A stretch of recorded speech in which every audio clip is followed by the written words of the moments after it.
Movie Recap Tagalog here. Noong bata pa si Ajin, araw-araw niyang tiniis ang karahasang nangyayari sa kanilang bahay.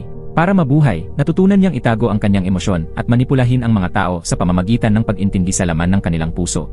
Karaniwan siyang mabait at mapagbigay, ngunit kapag may nagpagalit sa kanya o may kailangan siyang makuha, lumalabas ang tunay niyang demonyong ugali. Dahil sa taglay niyang kagandahan at talento, isa na siya ngayon sa mga pinakasikat na aktres. Nasa tabi niya si Junseo, ang lalaking kasama niya mula pagkabata, handang gawin ang lahat para sa kanya. Siya lang ang tanging taong pinagkakatiwalaan ni Ajin. Pero dahil kay Ajin, napagdesisyonan ni Junseo na siya rin ang wawasak sa mundo nito. Nagsisimula ang pelikula sa gabi ng malakas na ulan. Sa loob ng madilim at maruming bahay, may isang batang babae na kalmadong nagsasalaysay ng naganap na pagpatay sa isang reporter. Tahimik niyang sinasagot ang bawat tanong. Ayon sa alaala ng bata, gabing iyon ay lasing na lasing ang kanyang ina. Matapos pagsilbihan habang nakainom, sinaktan at sinigawan siya ng walang awa. Hindi na bago sa bata ang ganoong eksena, sanay na siyang gamutin ang sarili niyang sugat, na parabang normal lang iyon. Sabi ng bata, walang kwenta ang parehong magulang niya. Lulong sa alak ang kanyang ina, ang kanyang ama ay tamad at walang ginagawa. Hindi man lang siya pinagtatanggol ng ama kahit nakikiusap siyang pigilan nito ang ina. Lagi nitong sinasabi na hindi siya pwedeng makialam kapag lasing ang asawa nito. Pero noong gabing maulan, itinayo ng pagod na ama ang lasing na ina at dinala ito papunta sa matarik na hagdang daan. Sa isang malamig na paalam, itinulak niya ito pababa. Nang masaksihan yun ng bata, umiti pa ang kanyang ama. Lasing lang siya at nadula sa hagdan. Alam kong matagal mo na siyang tinitiis. Hahanap ako ng bagong nanay para sa'yo, anito, bago pa magbanta na itutulak rin niya ang bata kapag hindi ito sumunod. Kahit nasaksihan ng pagkamatay ng ina, hindi natakot ang bata, ni hindi siya nagpakita ng emosyon sa sinabi ng ama. Pag alis nito, dahan-dahan niyang nilapitan ang ina na nakabulagta sa ibaba. Hindi pa tuluyang patay ang ina, mahina nitong binigkas ang pangalan niya, Ajin, at nakiusap na tawagan ang ambulansya. Ngunit hindi siya nagpakita ng kahit anong awa. Tumalikod siya at iniwan ang ina roon hanggang sa mamatay. Nang magdalaga, si Ajin ay naging isang napakagandang aktres na hinahangaan ng lahat. Ngunit ang mapait na nakaraan ang humubog sa kanya upang magkaroon ng antisocial personality disorder. Tinitignan niya ang mga tao bilang mga kasangkapan lamang. Para makuha ang nais niya, kaya niyang manipulahin at gamitin ang sinuman. Lalapitan lang niya ang mga lalaking may pakinabang sa kanya. Sa kabila ng kanyang mukhang parang anghel, si Ajin ang dahilan ng pagkamatay ng iba. Sa kaibuturan niya, halatang hindi pa siya kontento, marami pa siyang planong nakahanda. Noong high school pa si Ajin, taglay niya ang kagandahang kaakit-akit pero may bahid ng hilakbot at palagi lang siyang mag-isa sa sulok ng silid. Abala ang mga kaklase niya sa paghahanda para sa kaarawan ng kanilang guro, ngunit wala siyang pakialam. Habang masayang kumakanta ang buong klase ng happy birthday para kay Teacher Wu, biglang dumating ang isa pang lalaking guro. Diretso itong lumapit at sinampal si Teacher Wu ng malakas, dahilan para matumba ito. Pagkatapos ay inihagis niya ang isang makapal na bungkos ng mga larawan. Nagkagulo ang mga estudyante, at nakita nilang ang laman ng mga iyon ay mga lihim na kuhang litrato ng pakikiapid ni Teacher Wu sa ibang lalaki. Kumalat agad ang balita at napublish pa sa school newspaper. Dahil dito, pinagagalitan siya ng prinsipal at agad na sinuspinde sa araw. Pagkaalis ng prinsipal, lutang at nanginginig si Teacher Wu, muntik nang matumba dahil sa kahihiyan. Biglang lumapit si Ajin para alalayan siya at tanungin kung ayos lang ba siya. Ngunit biglang umiti si Ajin at bumulong, nagustuhan mo ba ang regalo ko? Napaurong ang guro, nanlamig at mabilis na tumakbo palayo. Sa puntong ito, lumitaw ang isa pang karakter, si Sung-hee, isa ring kilala at matalinong estudyante. Kahit anong sikap niyang umangat, pangalawa lamang siya sa buong grado, at si Ajin ang una. Nagtaka siya dahil pareho naman sila ng marka, ngunit lagi siyang pangalawa. Nang magsimula siyang mag-imbestiga, dahan-dahan niyang napansin na kahina-hinala ang mga pribadong pag-uusap ni Ajin sa mga guro. Dahil doon, tila mas mataas lagi ang mga marka ni Ajin. Sinubukan niyang maging mabait, nakikipag-usap kay Ajin ng may ngiti, ngunit sa bawat sagot nito, nang hihilakbot siya sa kakaibang ngiti ng babae. Nang tuluyan niyang hinarap si Ajin, doon na lumabas ang tunay na katauhan nito. Sa harap ng mga guro at ibang estudyante, mabait at perpekto ang imahe ni Ajin. Pero pagdating kay Sung-hee, lumilitaw ang nakakatakot niyang ugali. Hindi lang niya inaagaw ang unang pwesto, lagi niyang sinasadyang pahirapan at pabagsakin si Sung-hee sa kahit anong paraan. Sa inis at sama ng loob, sinabi ni Sung-hee ang lahat sa mayamang ina nito. Doon nalaman na matagal na palang nagbibigay ng malaking halaga ang pamilya ni Sung-hee sa eskwelahan para makabili ng pabor at karangalan. Kahit anong suhol ang ibigay nila, kasama na ang paglalagay kay Teacher Wu, hindi nila matibag ang posisyon ni Ajin bilang top student. Pero hindi rin inosente si Sung-hee. Sa likod ng maamo at mabait na itsura, isa rin siyang mapanlinlang tulad ni Ajin. Ginagamit niya ang pera at impluwensya ng pamilya para gipitin ang mga guro at guluhin si Ajin. Idagdag pa si Junseo, ang lalaking matagal na niyang gusto, ay nahulog na sa bitag ni Ajin. Pagkatapos ng klase, diretso si Junseo sa bahay ni Ajin. Dahil mag-isa lang itong nakatira, madalas silang magkasama at parang magkasintahan na. Nang mabasa ni Ajin ang love letter ni Sung-hee para kay Junseo, agad siyang nagplano para mapahiya ang karibal. Sa klase, ibinigay ni Junseo kay Ajin ang mahalagang pwesto sa public speaking na dapat ay kay Sung-hee. Dahil dito, nanggigil si Sung-hee at pinilit ang guro na ibalik sa kanya ang islat na yon. Matapos niyang makuha ang gusto, buong yabang niyang inakalang nabawi niya ang karapat-dapat sa kanya.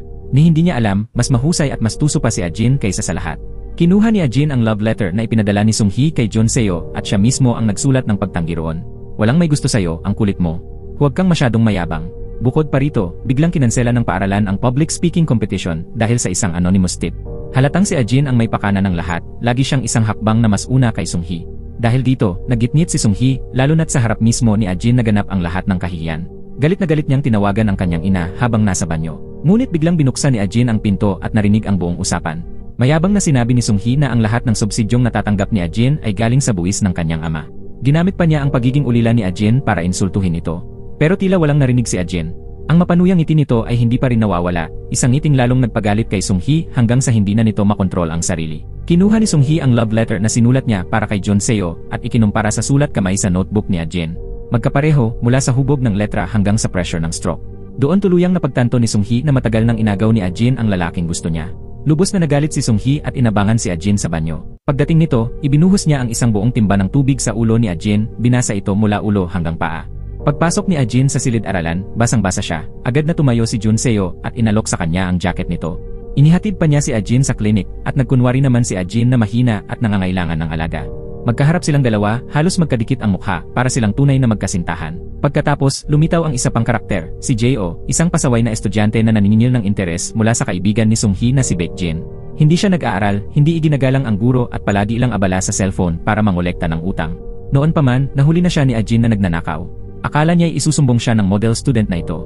Pero laking gulat niya nang hindi siya itinuro, bagkus nilapitan siya ni Ajin at unti-unting ginawa itong kaalyado para maisakatuparan ang mga plano niya. Wala siyang pakialam sa maruming pera. Ang mahalaga kay Ajin ay ang maging tauhan si Jo, isang utusang susunod sa bawat utos niya. Kaya nga sinave pa ni Jo ang numero ni Ajin bilang boss. Malaki ang kinikita niya dahil sa talino at diskarte ni Ajin. Subalit, nahawakan ng guro ang notebook niya na may listahan ng mga nangutang. Nagulat siya at sa takot na mabisto, nagtatakbo palabas ng silid. Habang tumatakbo, nahulog ang cellphone niya sa harap mismo ng mga paa ni Sung-hee at mas lalong malas, wala itong password. Nabunyag ang lahat. Kumalat ang balita sa buong eskwelahan at mabilis na nakarating kay Ajin. Agad siyang nagpunta sa isang tabong sulok ng paaralan, ang kanilang lihim na tagpuan ni Jo. Nataranta itong nagpaliwanag, nauutal, na hinding-hindi niya ibubunyag ang pagkakasangkot ni Ajin sa lahat ng nangyari. Pero bago pa man niya matapos ang paliwanag, biglang niyakap siya ni Ajin ng mahigpit. Isang taktika lang iyon, manipulasyon ng emosyon. Alam ni Ajin kung paano ito gamitin. Alam niyang sinasaktan si Jo ng sarili nitong ama, kaya bumulong siya, sinasabihan itong lumaban, gumanti, at maging malaya mula sa ama nito. Pero kahit siga siya, may diretsong prinsipyo si Jo. At mariin niyang tinanggihan ang ideya. Patuloy na nagbitaw si Ajin ng matatamis na salita, mga salitang puno ng pang-akit, kaya't hindi makapalad si Jo. Habang nag-uusap silang dalawa, matagal nang naku-curious si Sung-hee na nakikinig mula sa likuran. Gulat na gulat siya sa natuklasan, at mayabang pangumiti, iniisip na hawak na niya ngayon ang alas laban kay Ajin. Ngunit mas nakakagulat, mula sa itaas ay pinagmamasdan pala siya ni Junseo habang tinitignan niya ang dalawa. Pagbalik ni Ajin sa cafeteria kasama ang mga kaibigan, masaya silang kumakain at nagtatawanan. Biglang lumapit si Sung-hee at ibinuhos ang isang karton ng gatas direkta sa plato ni Ajin, tumalsik pa ang gatas sa kanya. Tiniis iyon ni Ajin dahil hindi niya maaaring ipakita ang tunay niyang anyo sa harap ng maraming tao. Tumayo siya para umalis, ngunit mabilis siyang sinundan ni Sung-hee hanggang sa paanan ng hagdan. Biglang tumunog ang cellphone ni Ajin. Lumabas na si Sung-hee pala ang tumatawag gamit ang telepono ni Jo. Matagal nang alam ni Sung-hee na si Ajin ang boss ni Jo, kaya nag-uumapaw ang kumpiyansa niya at akala niya'y kaya na niyang kontrolin si Ajin. Ngunit mula sa likuran, biglang tinawag ni Junseo si Sung-hee para makausap, isang pagsagip kay Ajin na inaabangan niyang mangyari. Hindi malinaw kung ano ang eksaktong plano ni Ajin at Junseo, pero malinaw ang ginawa ni Junseo. Kinausap niya si Sung-hee ng mag-isa upang kunwari magtapat ng damdamin. Dahil bulag sa paghanga at pag-ibig, hindi nagduda si Sung-hee. Natuwa pa siya at halos hindi makapagsalita, kinikilig at nanginginig.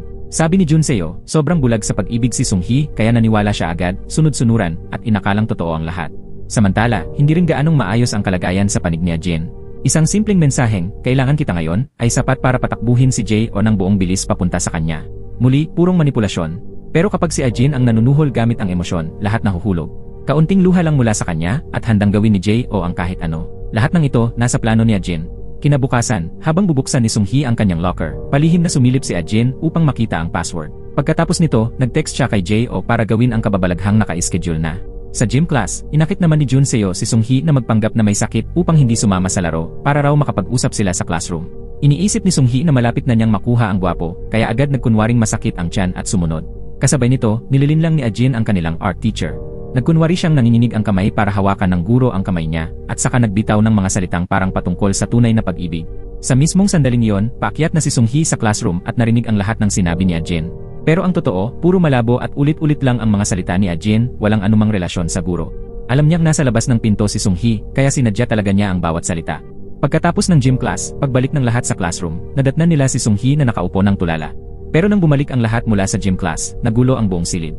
Pinaghalughog ang mga gamit ng bawat estudyante, at pati ang perang pondo ng klase na hawak ng treasurer, nawala. Dahil si Sung-hee lang ang naiwan sa classroom, habang nasa gym ang lahat, siya ang naging pangunahing suspect. Kahit pilit niyang ipinapaliwanag na hindi nakalak ang pinto, agad namang sumabat ang kaklaseng may hawak ng susi at sinabing siya mismo ang nag-lock nito. Bago pa man mangyari ang lahat, sinadya ni Junseo na lapitan ang may hawak ng susi at mangudyok. Kung manakawan talaga ang klase, kasalanan mo yon kung hindi mo nilak ang pinto, di ba? Dahil sa sinabi niya, hindi na naglakas loob ang lalaki na umamin na nakalimutan niyang ilak ang pinto, walang ibang nakakaalam noon kundi siya lang. Nakadagdag pa sa ebidensya, kaya't lalo pang tumindi ang hinala ng buong klase kay Sung-hee. Mabilis siyang tumayo at malakas na nagsalita na wala siyang kinuha. Mayabang pa niyang sinabi na kahit pahalughugin nila ang lahat ng gamit niya, wala silang makikita. Pagkasabi niya, ibinuhos niya lahat ng laman ng kanyang bag sa mesa upang patunayan ito. Biglang sumabat si Jo, nagpapalala sa sitwasyon. Hindi pa natin chine-check ang locker na may lock. Dahil dito, nag-init lalo si Sung-hee at nakipagtalo kay Jo. Ngunit hindi na naghintay pa ng pahintulot si Jo, itinulak niya si Sung-hee palayo at sinipa ang locker hanggang bumukas. Mula roon, hinugot niya ang sariling cellphone na nawawala, pati ang ilang gamit ng class president na matagal nang hinahanap. At ang pinakamasaklap, naroon din ang sobre na naglalaman ng class fund. Nakita mismo ng buong klase ang mga ebidensya, kaya wala nang lusot si Sung-hee. Sa likuran, nanonood si Ajin at may mapanuksong sabi, "Huwag kang umiyak, hindi pa tapos ito." Napasigaw si Sung-hee sa galit. Itinuro niya si Ajin bilang utak ng lahat, kasama na ang pagpapautang ni Jo at ang mga text nilang dalawa. Pero walang naniwala dahil agad na nabura ni Jo ang lahat ng mensahe. Siya rin mismo ang naglagay ng pera at AirPods sa loob ng locker ni Sung-hee.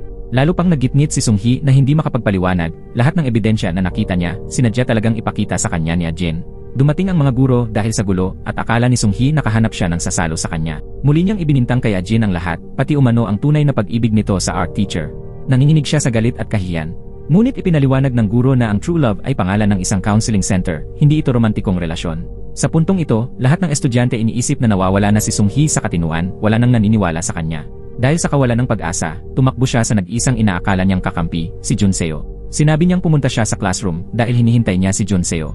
Pero agad siyang kinontra, may saksi si Junseo na nasa field lang siya buong gym class. Lumapit si Junseo sa tenga niya at pabulong na sinabi, "Sinabihan kitang huwag mo nang guluhin si Ajin." Doon napagtanto ni Sung-hee, ng buong kahirapan, na mula pa sa simula ay minanyobra na siya ni Ajin at wala siyang laban dito. Pagkaraan, kumalat ang balita online. Gumuho ang reputasyon ni Sung-hee pati ng kanyang ama. Inulan ng batikos ang paaralan mula sa netizens, kaya wala silang nagawa kundi suspendihin si Sung-hee. Paglabas niya sa gate na tulala, nandoon si Ajin na naghihintay. At doon, nang silang dalawa na lang, tuluyang naunawaan ni Sung-hee kung gaano talaga nakakatakot ang tunay na mukha ni Ajin. Dahil bata pa lang si Ajin, kayang-kaya na niyang burahin ang sinumang naging ex niya. At si Sung-hee ay isa lang sa mga yon, isang ex. Sa kasalukuyan, masayang nakaupo si Ajin at nakikipagkwentuhan sa kanyang ina, o mas tama, sa abo ng kanyang ina. Kinuwento niya ang lahat ng nangyari sa paaralan tungkol sa kanyang kaibigang ex, tungkol sa mga kaklase at guro, at pagkatapos ay tumawa siya na parang sobrang aliw na aliw. Lumabas tuloy na lahat ng ipinapakita ni Ajin sa harap ng ibang tao ay peke. Ganon siya makapagsinungaling, sobrang kumpiyansa at diretsahan, kaya naman naniniwala ang lahat sa kanya. Simulat sa pool, handa si Ajin na gawin anumang paraan, walang pakialam kahit sino ang tamaan, basta makuha niya ang gusto niya. Aapakan niya ang lahat para umangat. Sinabi sa ina na manatili na lang dyan at manood para hindi masyadong sayang ang pagkamatay nito. Ang nakakatakot pa, ang malupit niyang ama, dahil sa ibang babae, ay itinulak ang ina ni Ajin hanggang tuluyan itong mamatay. Sa burol, pilit pang napaluha ang ama, kunwari ay mahal ang kanyang asawa. Pero pagtalikod, kumindat pa siya sa isang mayamang babae. Napilitan si Ajin na sumama sa bahay ng bago niyang madrasta, kahit labag sa loob niya.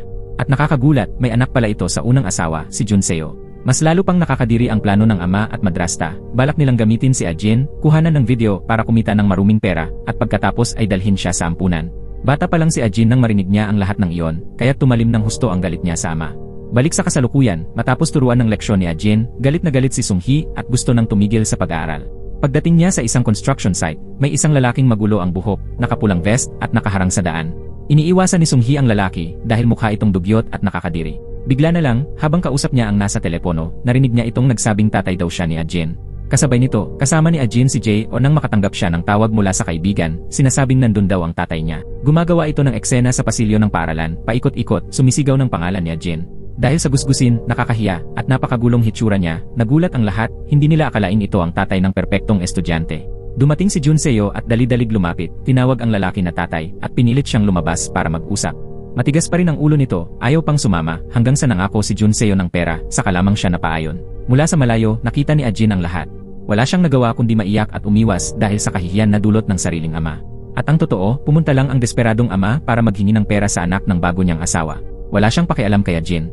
Pagkatapos itong bigyan ng pera ng sapilitan, pinagbawalan siya ni Junseo na magpakita pa ulit sa paaralan o sa harap ni Ajin. Pero sa pagmamagaling ng ama, ginagamit niya pa rin ang pagiging ama ni Ajin para magyabang at magpaka-arogante, dahil ayon sa batas, anak pa rin daw niya si Ajin. Kaya't ayon sa ama, siya ang may karapatang magdesisyon, hindi si Junseo. Hindi lang iyon, tinakot pa niya si Junseo na ibebenta raw niya si Ajin sa isang teatro kung hindi ibibigay ang natitirang pera. Pinaglaruan pa niya ang relasyon ni Ajin at Junseo. Buti pa kayong dalawa, may masasandalan kayo. Hindi tulad ng nanay mo, ikaw may prinsipyo ka. Sa linyang iyon, nagdilim ang tingin ni Junseo. Namula ang mata niya sa galit. Tahimik siyang umalis.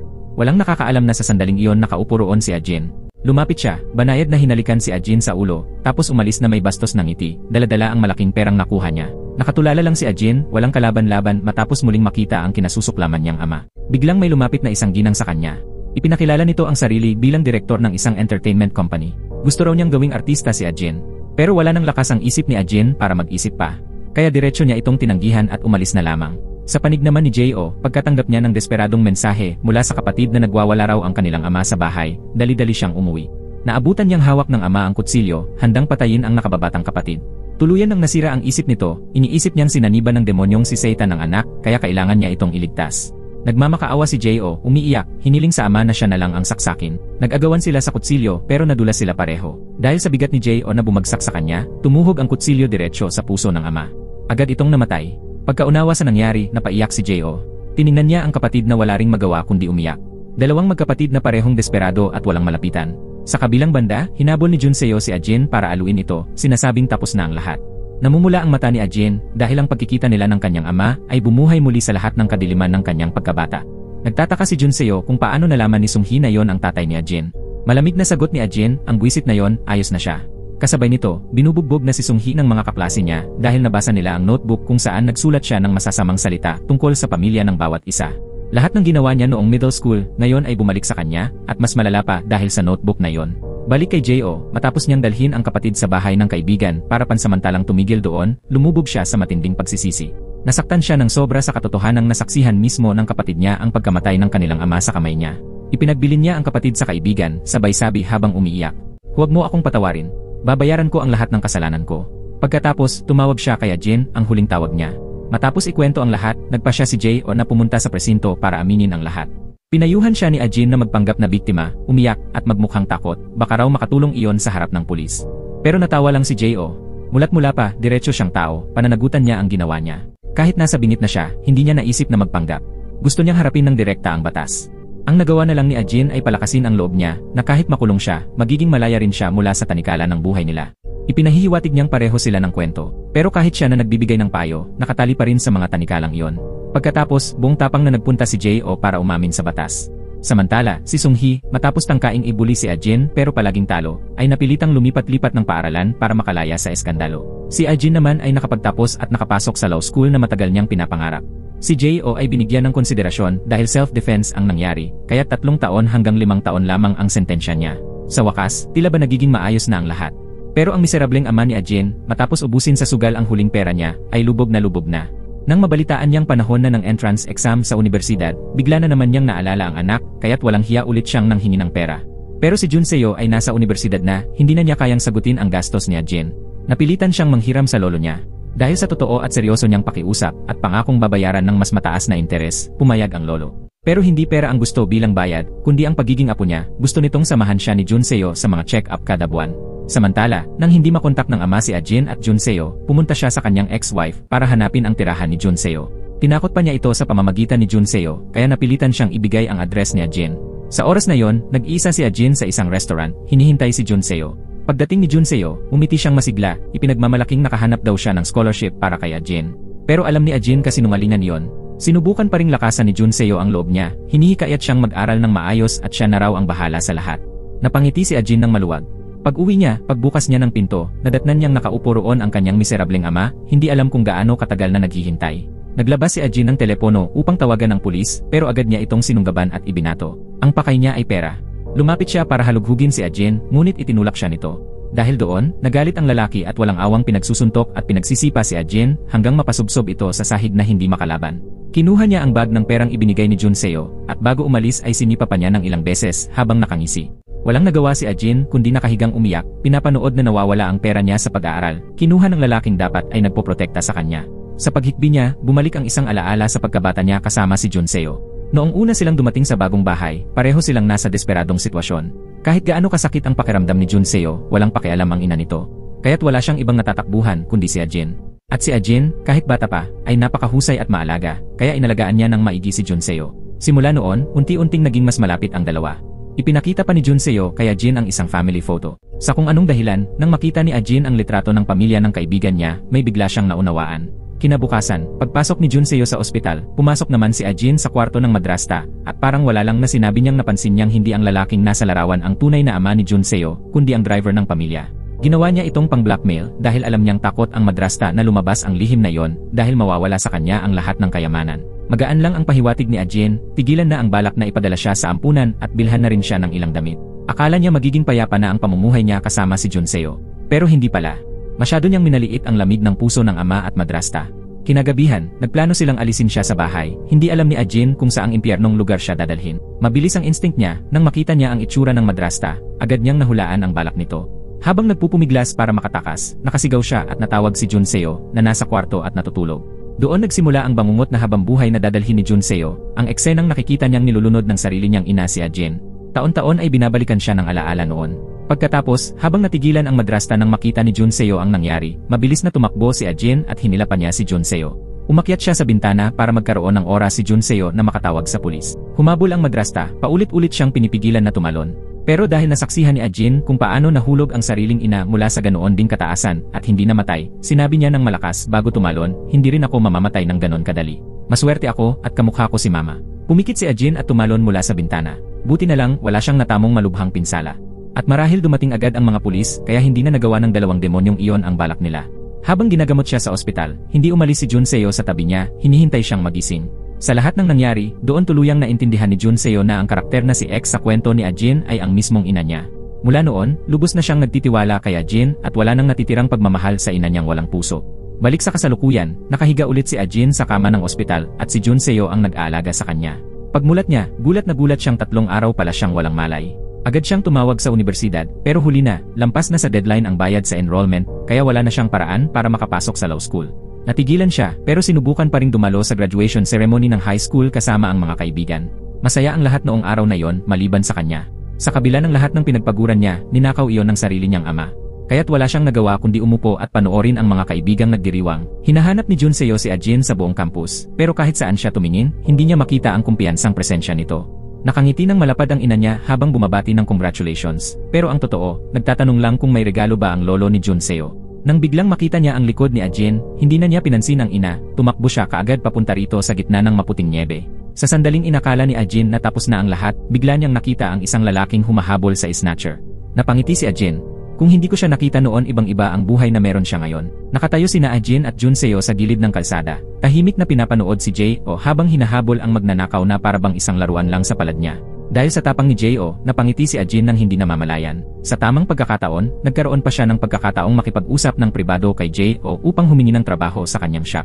Sa oras na yon, may pumasok sa isip ni Junseo. Hindi niya alam kung ang pagkikita ni Ajin at Jo ay talagang aksidente o matagal ng pinlano. Pagkatapos makipag-usap kay Jo, bumalik si Ajin kay Junseo at sinabi nitong magsisimula na siyang magtrabaho at hindi na niya kailangang matakot sa kanyang ama. Para hindi na siya maabala, regular siyang magpapadala ng pera kay Junseo na lalo lang nagpadagdag ng pag-aalala nito. Pag-uwi niya, agad niyang sinabi sa ina na lilipat na siya. Napatigil ang ina, gulat na gulat at humabol sa kanya habang nagtatanong ng kung anong dahilan. Dahil doon, lalo lang tumaas ang tensyon sa pagitan nilang mag-ina. Hindi nakinig si Junseo sa kahit anong sinasabi ng ina niya. Umalis siya, iniwan itong nakalugmok sa sahig, pabulong ngunit puno ng galit, kasalanan ng babaeng iyon. Samantala, naging maayos at magaan ang unang mga araw ni Ajin sa shop ni Jo. Dahil sa ganda niya, maraming naakit at napapatingin. 2 lalaki ang kumain doon at sinubukang magbato ng mga birot papuri, pero hindi sila pinansin ni Ajin, dahilan para mamula sa hiya ang dalawa. Hindi doon nagtapos. Kumalat online ang mga litrato ni Ajin, kahit saan, pinupuri ang taglay niyang malinaw at napakagandang mukha. At sa hindi magandang pagkakataon, may isang manyak na tagakuha ng mga larawan ng babae para sa kabastusan ang nakadiscover sa kanya. Gabing iyon, habang naglilinis na ang lahat at naghahanda ng magsara, dumating ang manyak. Tinanong pa niya ang coworker na si Jashik kung nakauwi na si Ajin at sinabi pang gusto niyang makilala ng harapan ang magandang empleyada. Pero malas niya, sarado na ang shop. Bukas na lang daw siya bumalik. Napahiya at nainis, sobrang nasaktan ang manyak kaya sinundan niya si Ajin pauwi. Parang pusang bulag na nakatsamba ng pritong isda, nang makita niyang mag-isa si Ajin, dali-dali siyang lumapit at nagtangkang gumawa ng masama. Hindi niya inaasahan, lumaban si Ajin. Sa oras na yon, galing si Junseo sa bahay ng lolo niya at agad na pumunta para hanapin si Ajin. Ngunit kahit gaano niya ito tawagan, walang tugon. Nang makita niya ang bag ni Ajin nakahandusay sa gitna ng daan, doon niya napagtanto, may nangyaring masama. Biglang lumitaw si Ajin mula sa kung saan, paulit-ulit na hinampas ang ulo ng manyak na nagdulot sa kanya ng ungol at pagsusumamo ng awa. Bakit ka late? Alam mo ba kung ano ang muntik nang mangyari sa akin? Bago makasagot si Junseo, tanong na niya, ano ang magagawa mo para sa akin? Ayaw niyang mabigo si Ajin, kaya't nanatiling malamig ang mukha ni Junseo at sagot, anuman, basta hindi kasama ang pagpatay ng tao. Nang marinig iyon, bahagyang humupa ang galit ni Ajin. Umalis siya, iniwan ang gulo na kakagawa lang niya, na ngayon ay kailangan ng ayusin ni Junseo. Sa oras na yon, nanatili siyang kalmado, umupo malapit sa manyak at nagbigay ng kondisyon, kung nangangako kang hindi magsasabi tungkol sa nangyari, tatawag ako ng ambulansya para sayo. Kung hindi, pabayaan na lang kita. Agad na tinanggap ang kasunduan na naging dahilan para mailigtas ang buhay ng manyak. Kung hindi dumating si Junseo sa tamang oras, malamang na naging berdeng damo na lang siya sa galit ni Ajin. Pagkatapos ng pangyayari, umuwi si Ajin at narinig ang tawag ng kanyang mabagsik na ama. Tinitingnan siya nito na parang isang bagay na pagkakakitaan lang at gusto pang ang ibenta siya para sa sariling kapakinabangan. Umabot sa sukdulan ang galit ni Ajin para sa kanyang ama. Tahimik siyang tumayo sa likuran, nagbabalak ng aksyon. Pero hindi inaasahan, nahuli siya nito at hinawakan ang kanyang leg, nagbabala, ikaw na maliit na bruha, kahit galit ka sa ama mo, huwag kang magpakita ng kakulangan ng paggalang, kilala kita ng husto. Pagkatapos siyang takutin, umalis ang ama, iniwan si Ajin na nanginginig, tumatawa ng hysterikal at umiiyak. Isang ngiti na hindi masaya, kundi puno ng pasakit. Nandyan si Junseo sa sandaling iyon, pero huli na. Nang harapin ang mabagsik na ama ni Ajin, tanging paninindigan lang ang kaya ni Junseo, nakinig siya ng tahimik habang sinasabi nito, bilang isang taong kasama siya ng maraming taon, payo ko, lumayo ka, hindi siya normal. Hindi pinansin ni Junseo ang lahat ng sinabi ng ama ni Ajin. Dali-dali siyang lumapit kay Ajin at mahigpit na niyakap siya. Ajin, ako na ang bahala. Nang marinig iyon, napuno ng luha ng awa sa sarili ang mga mata ni Ajin. Kinabukasan, bumalik sa trabaho sa coffee shop si Ajin. Tinanong siya ng may-ari tungkol sa mga pasasalig niya. Kung may problema ka, sabihin mo lang lahat, huwag mong tiisin mag-isa. Pagkatapos sabihin yon, ipinakita ng may-ari ang galing niya sa pakikipaglaban at sinabi, tumawag ka lang sa akin, tutulungan kita. Dahil dito, nakangiti si Ajin ng masaya, kahit pagkatapos ng nakakatakot na trahedya na nangyari sa kanya mula kahapon. Samantala, sinusundan na ni Junseo ang mabagsik na ama ni Ajin. Sa kabila ng magandang imahe na iniulat tungkol sa ama ni Ajin, sa totoo, isang manyak na hayop siya. Pangunahing ginagawa niya ang pagtatago ng mga kamera upang kunan ng video ang mga babae sa publiko. Naitala ni Junseo ang lahat ng kalapastangan ng iyon. Nang mapagtanto ng ama ni Ajin na nadiskubre siya ng kakaibang binata, tumakbo siya para makatakas. Ngunit hindi siya pinayagang makalayo, sinundan siya ni Junseo at hindi nakalimutang tawagan ng pulis upang arestuhin siya kaagad. Natigilan sa sulok, wala na siyang magawa kundi labanan si Junseo. Naghabulan at nagpalitan sila ng galaw, ngunit sa limitadong lakas, sa huli ay kinailangan niyang sumuko. Nanginig ang lalaki habang hawak ang isang malaking ladrilyo, balak itong gamitin upang tulungan ang kaibigan niyang si Ajin na alisin ang ilang kapahamakan, pero kulang ang kanyang tapang para gawin yon. Sa wakas, dumating ang mga pulis at parehong dinala si Junseo at ang mabagsik na ama ni Ajin sa istasyon ng pulis. Sa istasyon, matapos ang proseso ng investigasyon, nakabuo sila ng konklusyon, dati pala silang stepbrothers. Pagkatapos maghiwalay ang mga magulang, palaging sinusundan ni Junseo si Ajin. Nang malaman ito at tutol dito, banta ng ama na si Seonju ang pinagmulan ng krimen at mali-maling inakusahan. Ngunit sa pagkakataong iyon, si Ajin ay nasa panig ng kanyang mabagsik na ama. Dahil sa labis na pagkabigla, tumayo si Junseo para ipagtanggol ang pagkainosente. Nang sigurado na siya na may ebidensya para akusahan si Seonju, bigla niyang hindi na ito maipakita. Ang dahilan, habang pinipigil siya ng mga pulis, nahulog ang kanyang telepono, at si Ajin, na naiwan sa likuran, ang kumuha nito at binura ang video. Mula sa sandaling iyon, lahat ng ginawa ni Junseo ay naging walang halaga. Direkta siyang dinala sa pansamantalang detention room, habang si Seonju, ang mabagsik na ama, ay tuwang-tuwa. Nang matapos ang lahat, magkasamang lumabas ang mag-ama mula sa interrogation room, nakayakap sa isa't isa. Nang makita ang likod ng ama na naglalaho, lumingon si Ajin at pumunta sa detention room para bisitahin si Junseo. Mukha itong labis na pagod at mukhang sakitin. Ayon sa plano mo, kahit ikulong mo siya dahil sa maliit na krimen, makakalabas din siya sa loob ng ilang taon. Huwag kang padalos-dalos at mawala ng saysay, hindi mo talaga siya kayang talunin. Pagkatapos, sinisipa ni Ajin si Junseo dahil hindi niya ginamit ang ladrilyo para direktang tamaan ang ama at nag-atubili. Kahit siya ang pangunahing babae, tila hindi normal ang isip niya. Pagbalik mula sa istasyon, naalala ni Ajin ang sinabi ng may-ari ng shop sa kanya. Sa oras na yon, pumasok sa isip niya ang isa pang matapang at halos patologikal na plano. Hanggang kinabukasan, habang papunta sa trabaho, lahat sa shop ay labis na curious at nag-aalala para sa kanya. Ramdam iyon ng may-ari, kaya't ipinasa niya lahat ng trabaho kay Jashik upang siya na mismo ang maghatid kay Ajin pauwi. Gabing iyon, habang magkasama sa sasakyan, inihanda niya ang pepper spray para protektahan si Ajin. Nagsisisi ka ba sa pakikialam sa bagay na hindi sayo? Isinasakripisyo ang sarili para sa iba ng walang benepisyo. Hindi ba sa palagay mo nakakasama iyon sa sarili mo? Tanong ni Ajin. Tahimik lang si Jashik, komportableng sumagot, anuman ang maging resulta, sarili kong pinili ito, kaya kailangang akuin ko. Matapos iyon, napangiti si Ajin ng palihim, para bang may panibagong paraan siya upang manipulahin ang lalaking ito. Sa wakas, nakarating na sila sa bahay.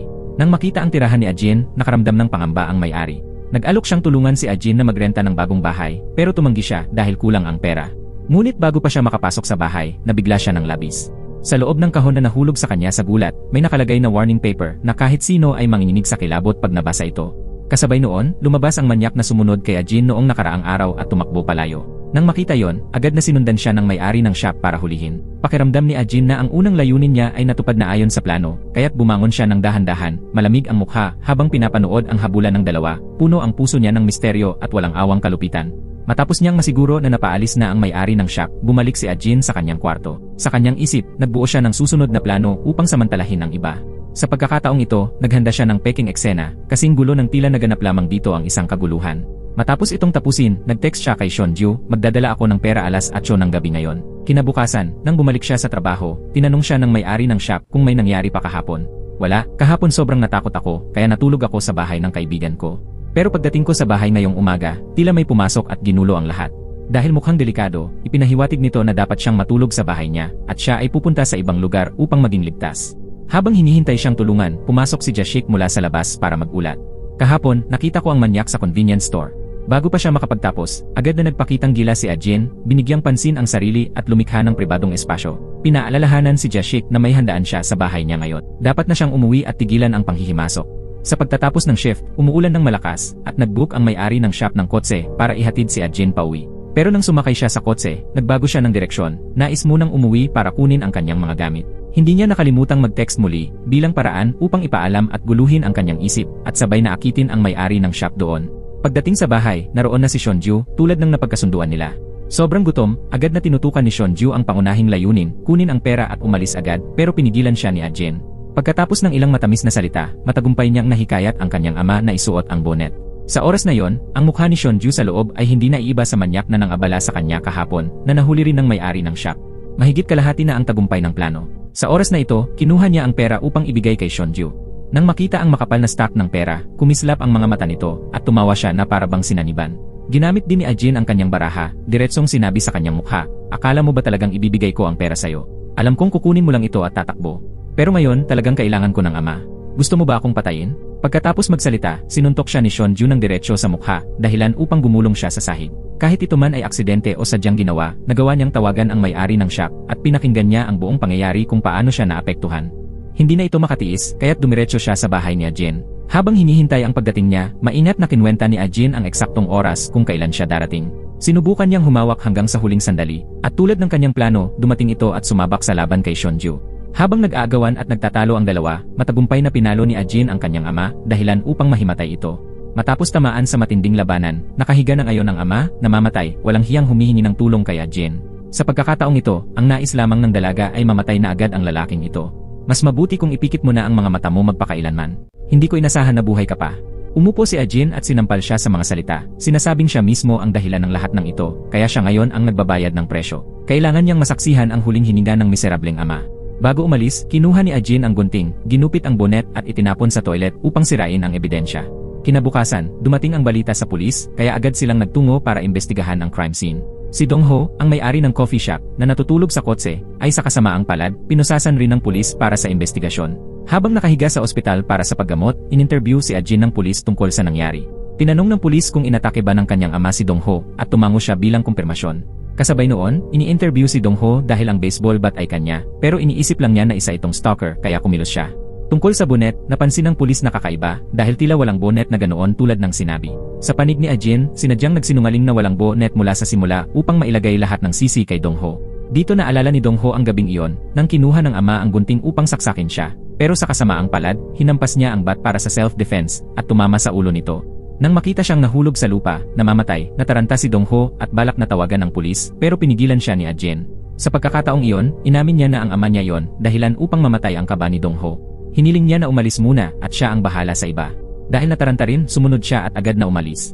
Ngayon, habang ini-interview ng pulis, dumaloy ang luha ni Dong-ho na pagtanto ang problema, siya ang napagbintangan. Ang nangyari kahapon ay parabang sinaniban siya ng demonyo, parabang may nagplano ng script. Pagkatapos noon, nang lumabas ang resulta ng eksaminasyon, ang oras ng kamatayan ng ama ay alas 9 hanggang alas 10 ng gabi, pero hindi tumawag sa pulis si Ajin hanggang alas 3 ng umaga. Ito ay nakapagpataas ng kaunting pagdududa sa pulis. Nagsinungaling siya na nauntog siya at nawalan ng malay, kaya hindi niya alam ang nangyari, dahilan upang lubos itong paniwalaan ng pulis. Pagkakalabas lamang nila, agad na nagbago ng mukha si Ajin. Sinubukan niyang gumapang palabas ng kama upang makinig sa pag-uusap ng mga pulis. Ang kaso ng aksidenteng pagpatay ng isang dating baseball player ay malapit nang maibalik. Akala niya ay ganoon na yon, pero sino ang mag-aakala na hindi na matiis ng biktima ang matagal na pang-aabuso, kaya kinailangan niyang patayin ang kanyang ama. Habang nakikinig, lihim niyang kinuha ang kanyang telepono upang i-record ang lahat ng nangyayari. Kasabay noon, nakaupo si Junseo sa labas ng pinto. Ang mga pulis na ito ay hindi maganda ang intensyon, sapagkat inilagay nila ang lahat ng sisi kay Ajin dahil nakatanggap sila ng suhol mula sa iba. Sinundan din ni Junseo ang pulis na yon, at kasabay noon, kinuhanan din ni Ajin ng litrato ang eksena kung saan tinatanggap ng pulis ang suhol sa parking lot gabing iyon. Palihim na bumalik ang pulis sa crime scene upang mag-check ng higit pa. Ngunit sinusundan siya ni Junseo mula sa likod ng hindi niya alam. Nasa likod siya nang matagpuan ang isang hibla mula sa bonnet sa toilet. Kinabukasan, habang naghahanda si Ajin na ma-discharge mula sa ospital, biglang pumasok ang isang grupo ng mga pulis at pinilit siyang arestuhin. Lumabas na ang mga pulis na ito ay nagsabuatan upang ilagay lahat ng sisi ng pagpatay kay Ajin. Dahil ngayon ay isang ulila na lamang siya, samantalang si Jung-ho ay kilalang baseball player at may magandang hinaharap, kaya hindi niya pwedeng aminin ang kasalanan. Mabuti man si Jung-ho sa pagtatanong tungkol kay Ajin, ngunit dahil sa sariling makasariling dahilan, pinili niyang sundin ang utos ng pulis. Kasabay ng pag-aresto kay Ajin at pagdadala sa istasyon upang magbigay ng pahayag, nakahiga naman si Lena, ang singer, na lasing at walang magawa sa kotse. Kinailangang gisingin siya ng kanyang assistant na si Do-hee at ipaalam na umamin si Yang ay sa drunk driving, kaya kailangan lang niyang maging saksi. Pagdating sa istasyon, halimuyak ng alak ang katawan ni Lena at nakatulog sa upuan, kaya wala rin nagawa ang pulis para i-interrogate siya. Ngunit dahil umamin si Yang ay, hindi na sila nag-imbestiga ng malalim sa kasong ito. Sa panig ni Ajin, dinala na siya sa interrogation room. Ipinakita ng pulis ang serye ng ebidensya, mula sa mga text message hanggang sa natirang hibla sa bonnet. Ayon sa testimonya ni Jung-ho, isang tama lamang ang kanyang ginawa bago tumakbo, ngunit 3 beses naman ang tama sa biktima, hindi lang isa. Lahat ng ebidensya ay nakaturo kay Ajin bilang salarin sa kasong pagpatay, ngunit hindi man lang siya nayanin. Kalma na humiling si Ajin ng isang baso ng tubig at hindi pinansin ang tanong ng pulis. Pagkatapos, humiling siya na dalhin ang isang babaeng pulis dahil siya ay may regla. Napilitan ang pulis na sumunod at tumawag sa isang katrabaho upang ihatid si Ajin para magpalit ng damit. Habang dinadala, hiniling niya sa pulis na silipin ang kanyang telepono. Mayroong audio file dito. Sa pagsunod sa sinabi ni Ajin, natagpuan ng pulis at pinakinggan ang lahat ng pag-uusap na na-record ni Ajin noon ng 2 pulis. Hindi alam ng 2 pulis na natuklasan na ang kanilang madilim na gawain, at nakaupo pa rin sila ng walang pakialam, umiinom at nag-uusap. Hanggang sa pumunta ang isa sa kanila sa kotse. Biglang pumasok ang isa pang team ng pulis at nag-inspect ng sasakyan, natagpuan ang kahon ng suhol. Ngunit hindi inaasahan, ang kahon na puno ng pera kanina ay nawala na, pinalitan ng mga energy drink. Buti na lang, nakataka sa kasong pagtanggap ng suhol ang lalaking ito, kaya agad niyang itinaas ang boses at sinaway ang mga pulis na parabang siya ay napakalinis. Lumalabas na maingat niyang inihanda ang lahat, bumili ng isa pang kahon ng energy drink na eksaktong pareho sa kahon ng pera, sakaling may makakita. Huminga siya ng maluwag at agad na inisip na si Ajin ang nasa likod ng pagturo sa kanya. Galit na nilapitan niya ito at idineklara, anuman ang paraan, gagawin kitang salarin. Kasabay noon, nasa bahay ng kanyang ina si Junseo nang biglang banggitin ng ina ang tungkol sa patay na ama-amahan upang makita ang reaksyon ng kanyang anak. Magaling ring kumilos si Junseo, nagpakita siya ng bahagyang sorpresa, at pagkatapos ay patuloy na kumain ng casual, habang nagdadalamhati ang ina sa dating asawa. Sa nakitang ugali ng anak, nagulat ang ina. Sa panig ni Ajin, habang nasa pansamantalang kustodiya, dumating si Sung-hee upang humingi ng tulong, ngunit may mas mapanupil na tono kaysa tunay na pagtulong.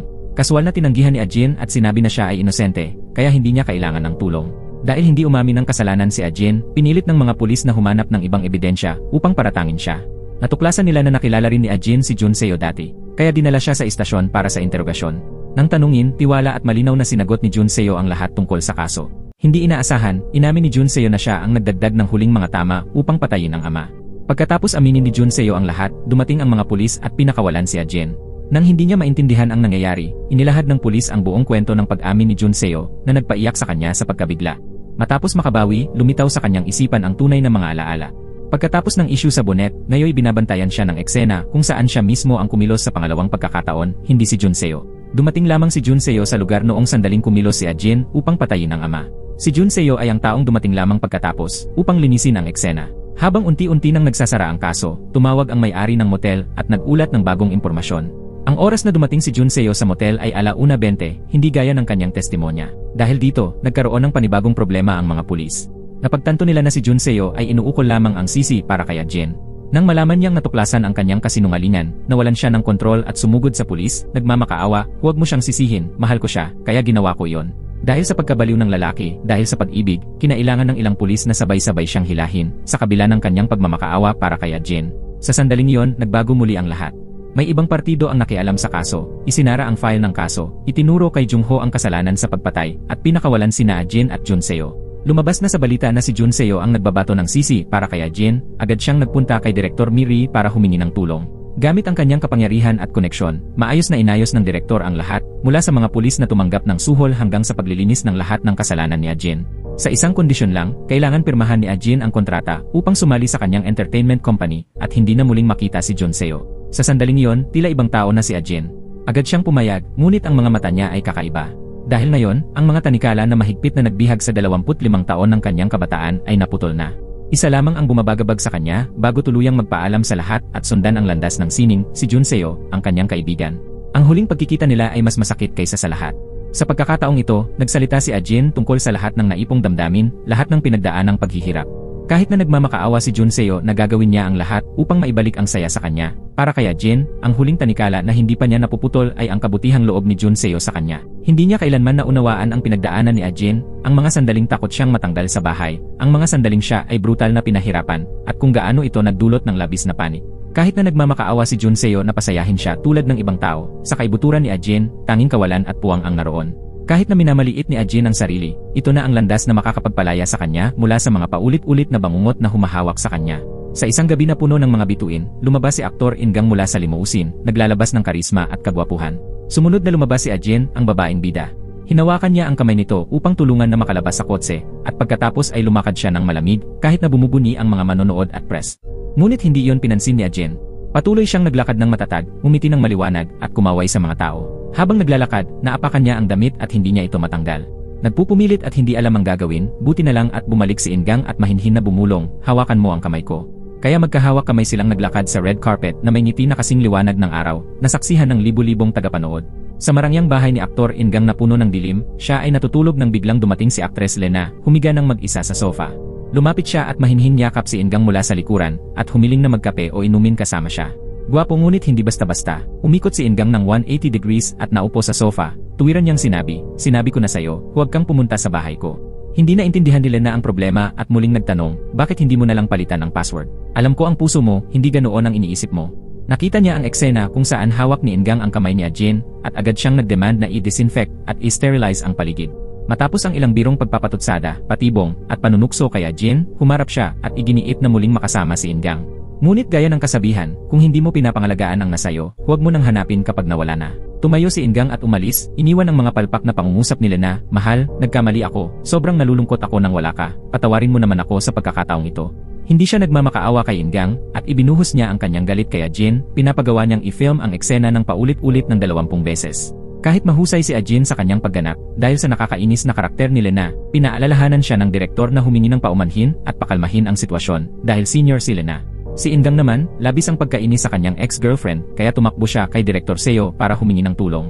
Gusto ni Direktor Seo na medyo magtagal pa ang love affair ni Ingang, dahil nakapirma siya sa kontrata sa ibang partido. Pero para kay Ingang, palagi niyang inuuna ang transparency. Kahit may kontrata, hindi ito maaaring ipagpalit sa panlilinlang sa audience. Katatapos lang pakinggan ng direktor ang mga reklamo tungkol kay Lena, at tinawag na siya ng film crew dahil sa nakakainis niyang asal. Kahit personal na pumunta ang direktor para kausapin siya, nanindigan pa rin si Lena, kaya kinailangan ng matapang na hakbang. Akala mo ba hindi lang ang ilalagay ko sa bibig mo, sabi ni Direktor Seo. Si Lena nagmamaneho pa ng lasing. Pinalitan ni Lena ang taong humingi ng tawad. Kung lalabas ito, ikaw na ang babagsak sa industriya na ito, malamig na sabi ni Direktor Seo, at umalis sa kotse nang hindi na kailangan pang marinig ang iba pang paumanhin, kahit nahabulin pa siya ni Lena. Si Ajin naman ay nagbubulungan sa kanyang makeup artist, bakit ang ganda ng makeup ngayon? Bigla namang sumulpot si Lena at sinabi, ewan ko, baka isipin ng tao na magkaibigan tayo, papababain ito ng status ko. Ramdam na ramdam ni Ajin ang panlilibak at patuloy si Lena sa pagpapakita ng paghamak. Hindi ko maintindihan kung bakit naiinis ako sa'yo, bakit kaya sa tingin mo? Nagtaka rin si Ajin, hindi niya alam kung bakit ganito ang galit ng senior sa kanya. Ipinaliwanag lamang niya na ang posisyon na ginamit ni Ingang noong araw na iyon ay desisyon ni Direktor Seo, hindi kanya. Pero nanatili ang bastos na ugali ni Lena at muling nagtanong, dahil sinusuportahan ka ni Direktor Seo, wala ka ng respeto sa iba, di ba? Tumugon si Ajin ng may kumpiyansa, hawak ka ba ni Direktor Seo kaya kailangan mong matakot ng ganito? Isang simpleng pangungusap lang mula kay Ajin at natigilan si Lena. Kinamot ni Ajin ang mismong parte kung saan makati si Lena, kaya napilitan itong umatras sa isang bagitong artista sa industriya. Sa sandaling iyon ay naroon si Shipper J.O., nakabalot mula ulo hanggang paa, nagdadala ng kargamento para sa kumpanya. Pumasok siya sa elevator, agad na nakita ang isang dating kaibigan na naging matagumpay ngayon, at napilitan lamang siyang manood mula sa malayo, naaalala ang dating panahon ng hindi mangahas magsalita. Nakaluhod ang ina ni Jun Seo sa harap ng kanyang ama para humingi ng tulong, ngunit hindi nakatanggap ng tulong, tanging lamig ang natanggap sa bawat salita. Huwag mo akong tawagan, sinabi ko na sa'yo, huwag kang makialam sa negosyo kung hindi mo kayang pamahalaan. Alam niyang hindi siya matutulungan ng kanyang ama, kaya inihagis niya ang huling baraha sa pamamagitan ng paglista ng mga kabutihan sa pagpapalaki ng kanyang mahal na apo. Hawak ni J.O. ang perang kinita niya para ibigay sa kanyang tiyahin. Malamang galit pa rin sa kanya ang tiyahin, kaya bahagyang lumabis ang kanyang emosyon. Ikaw rin ay isang kapatid. Gusto mong alagaan ang iyong nakababatang kapatid, hindi ko ipinagbabawal, pero subukan mong ilagay ang sarili mo sa kanyang sitwasyon. Anong kapatid ang nais makipagkita sa kuya na pumatay sa kanilang ama? Kahit na sinasabi niya ang mga salitang nakakasakit sa iba, tumakbo pa rin ang tiyahin papunta sa kusina para maghugas ng bigas. Pinakikinggan ang mga salita ni Jay o nang hindi itinatago ang kanyang luha. Pagbaba sa ibaba, agad niyang sinalubong ang nakababatang kapatid na pabalik mula sa paaralan. Hindi niya nagawang harapin ang mukha nito, kaya kinailangan niyang magtago, at mula doon pinanood na lang ang kanyang kapatid na pumasok sa bahay, habang siya ay nanatiling nag-iisa, umiiyak. Nagkaroon ng appointment si Jun Seo sa isang reporter sa parehong shop kung saan nagfi-film si Ajin, nang hindi niya alam na sinusundan siya ng kanyang ina mula sa likuran, mula sa hindi niya alam kung kailan. Tahimik na pinanood ni Jun Seo si Ajin mula sa malayo, at napansin din siya ni Ajin.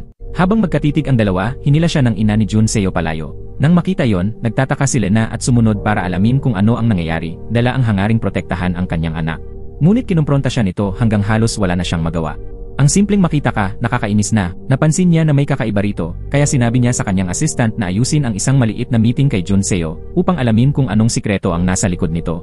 Hindi huminto ang ina ni Jun Seo, at agad siyang pumunta kay Direktor Seo, nagpapanggap na ina ni Ajin, at nagmamakaawa na huwag hayaang lumabas ang anak sa TV para makaligtas siya. Hindi maintindihan ni Direktor Seo ang dahilan, kaya tinanong niya kung ano talaga ang gusto nito. Pera, hindi naman mahina ang ina ni Jun Seo, ipinakita niya ang kayabangan. Agad niyang niyakap ang kanyang Chanel bag at sumigaw, ako rin may pera, iyon lang.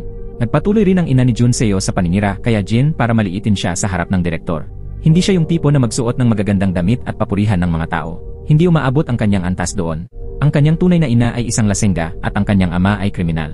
Hindi pa humihinto sa pagsasalita, idinagdag niya, pinatay ang ama ni Ajin, pero ang nagmamay-ari ng sisi ay ibang tao, at alam kong si Ajin mismo ang may gawa. Matapos ang maikling pananalita, pumasok si Ajin. Nagpalitan lang ng bati ang dalawa, tungkol sa kalusugan, ngunit sumagot lamang si Ajin, salamat rin sa'yo, salamat sa pagbenta mo sa akin, maayos pa rin ang mukha ko, at maayos akong nabubuhay ng ganito. Paglabas mula sa paninirang puri ng ina ni Jun Seo, nakatagpo niya si Lena. Kumusta ang buhay mo? Kahit ang ina mo, hindi nakatayo sa iyong panig.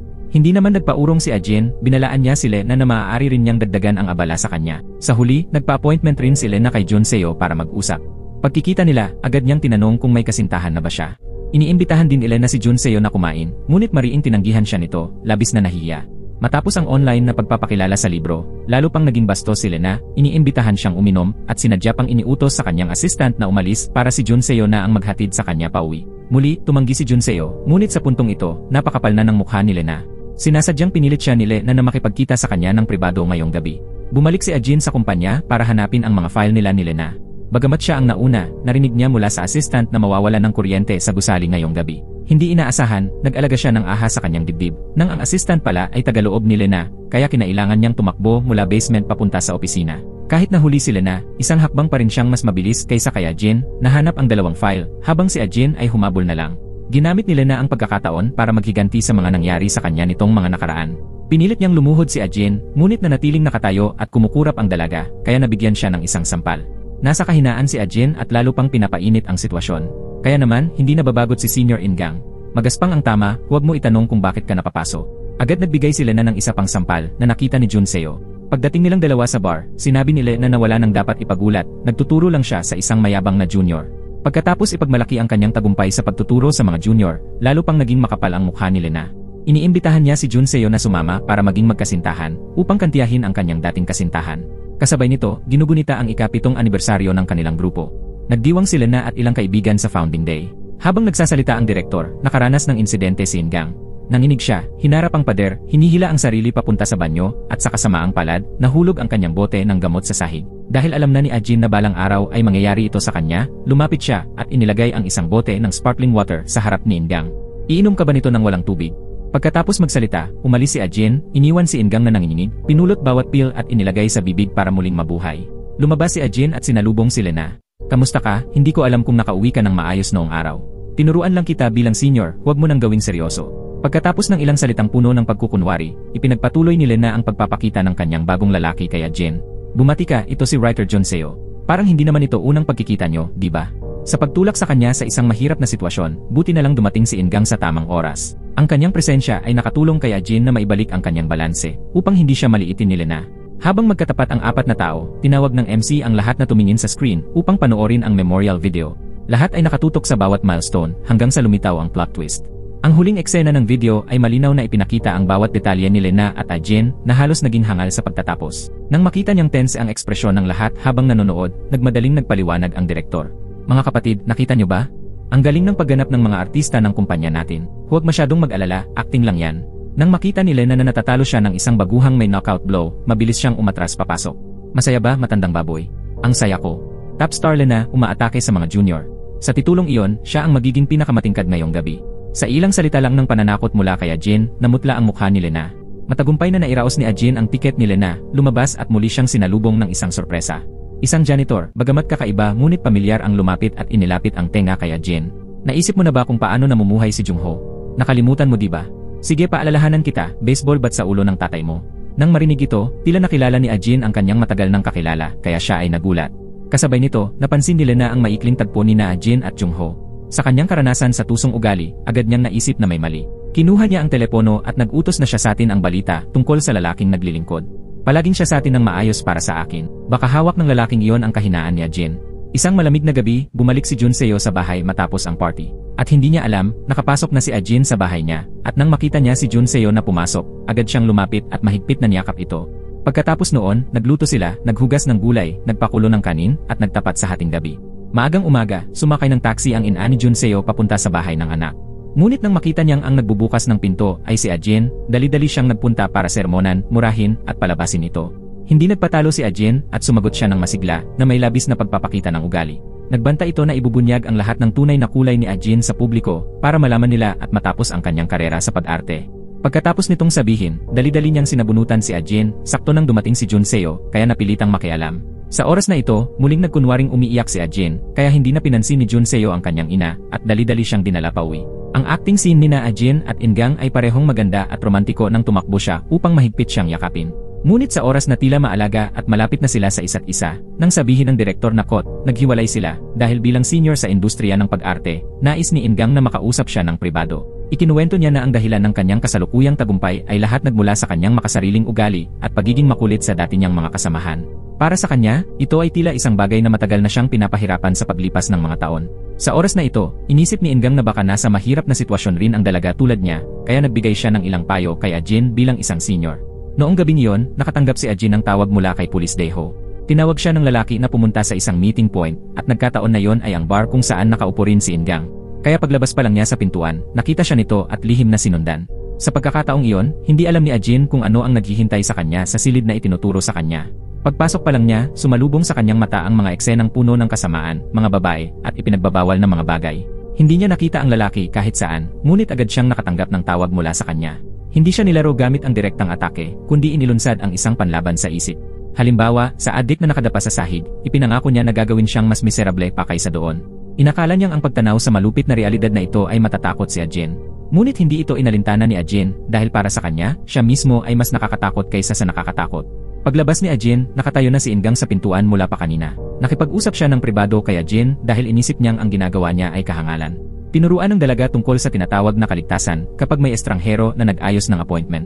Pinalabas ni Ingang si Ajin, iniwan ang dalaga mag-isa sa madilim na gabi at siya ay umalis. Samantala, nakalaya na si J.O. mula sa bilangguan, kaya nagtrabaho siya bilang handyman para sa kapatid. Dahil gusto niyang kumita ng totoong pera, hindi niya inalintana ang hirap. Nang makita ang kabutihang loob ng kapatid, binigyan siya ng trabaho bilang detective upang sundan ang isang pulis.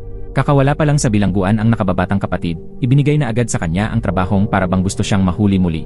Ngunit para kay J.O., ito ang trabahong pinakabilis niyang gawin. Pinili ang pagkakataon na ang target na pulis ay nakaupo at kumakain sa isang masikip na restaurant, pumasok si J.O. at naupo sa tapat niya.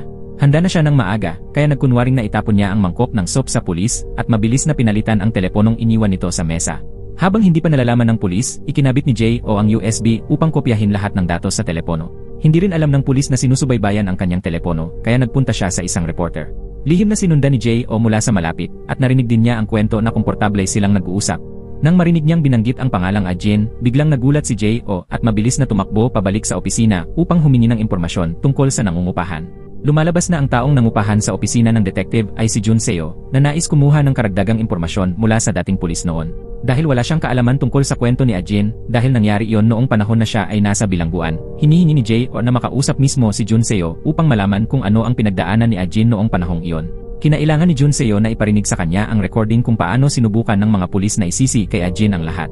Ang pulis na nagtangkang isisi kay Ajin ay naparusahan, kaya ngayon ay nagtatangkang maghiganti. Nang malaman ni J.O. ang kalupitan at kasamaan ng pulis na ito, at kung anong mga panlilinlang ang maaaring gamitin upang saktan si Ajin, agad niyang tinanggap ang kahilingan ni Jun Seo na tulungan siya. Noong gabing iyon, pagbalik ni Ajin sa bahay ni Jun Seo, nagkita silang muli ng kanyang kaibigan matapos ang higit 4 na taon na pagkakakulong. Pagkakita sa kanyang crush, agad na niyakap ni J.O. nang mahigpit si Ajin. Ang taong matagal na niyang hinahangad sa loob ng maraming taon. Ngunit kabaliktaran sa sigasig ni J.O., ang mukha ni Ajin ay kasing lamig ng pera sa muling pagkikita nila. Marahil para sa kanya, si J.O. ay isa lamang piyesa. Nagkwentuhan silang tatlo ng masaya hanggang hating gabi. Pagkatapos ng lahat ng pangyayaring naganap, sabik at masaya si J.O. Ngunit tila may pinaplano sina Ajin at Jun Seo. Sa pagtatapos ng gabing iyon, sumakay si Ajin sa taxi pabalik, naiwan lamang ang dalawang kaibigan. Sa pagkakataong iyon, nagbigay si Jun Seo ng kaunting pag-asa sa pag-ibig kay J.O. Ang simula ng normal na buhay ni Ajin ay hindi ako, kundi malamang ikaw, ani Jun Seo. Hindi lang nakipag-flirt si Ajin, pati si Jun Seo ay tila nagtutulak sa bangka, kaya medyo natuwa si J.O. Marahil dahil sa pagiging inosente at tapat, siya ang pinakamadaling taong makontrol. Pinag-aralan nila ng husto ang kwento ni Ingang mula sa kanyang karera hanggang sa sitwasyon ng kanyang pamilya. Batay sa impormasyong iyon, sinundan ni J.O. ang lola ni Ingang na nag-alaga sa kanya mula pagkabata.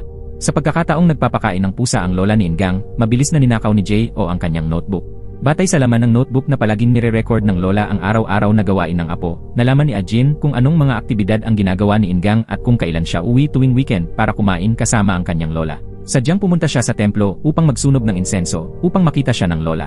Bilang isang umuusbong na artista, nakuha ni Ajin ang atensyon ng mga nakatatandang kababaihan na kasama. Ito ay nagbigay ng malakas na impresyon sa lola ni Ingang. Hindi lang iyon, mas naging maingat si Ajin nang personal niyang ipakilala ang sekretary sa bahay na nasa parehong palapag ng bahay ng lola ni Ingang. Ginamit ang dahilan na bibili ng rice cake bilang housewarming gift, ngunit sobra ang na-order, kaya dinala ni Ajin ang mga regalo upang ibigay sa mga kapitbahay. Pinlano ni Ajin ang lahat. Para bang aksidente lamang ang pagkikita sa lola ni Ingang. Dahil may impresyon na siya noon pa, pagbukas ng pinto ng lola at nakita si Ajin, agad siyang namangha. Kakaibang pagkakataon at inimbitahan siyang pumasok sa bahay para sa isang pagkain, baka sakaling bagay siya sa kanyang apo. Sa pagkain, palaging ikinukwento ng lola ang tungkol sa kanyang malas na anak na babae na nauna ng pumanaw. Pinakinggan ni Ajin ang kwento at pilit na pinipiga ang ilang luha upang madagdagan ang emosyon. Biglang dumating si Ingang sa bahay at galit na hinila siya palabas upang makipag-usap. Hindi inakala ni Ingang na aksidente lang ang paglitaw ni Ajin dito, gaya ng sinabi niya. Kahit pilit na ipinaliwanag ni Ajin ang lahat, ayaw nang makinig ni Ingang sa kahit anong salita. Papaalis na siya, pero lalo pang sundutin ni Ajin ang sugat ni Ingang. Ang payo na ibinigay mo sa akin noon, mabuhay ng hindi pinapahirapan ang sarili, pero ngayon, ikaw rin ay namumuhay ng miserableng parang wala sa sarili. Ang tipong ito ng pagpapanggap at pagmanipula ng emosyon ay isang diskarte lamang ni Ajin. Agad siyang nagpakita ng maikling luha at pinalabas ang malasakit para manipulahin si Ingang. Tunay na laging gumagana ang diskarte nito. Kahit si Ingang, nakilala bilang isang taong mahirap buksan ang puso, ay bahagyang natulala ng marinig ang mga salitang tila taos puso mula kay Ajin. Ngunit ang mga sugat sa kanyang puso ay tumigas na, kaya hindi siya agad naniwala.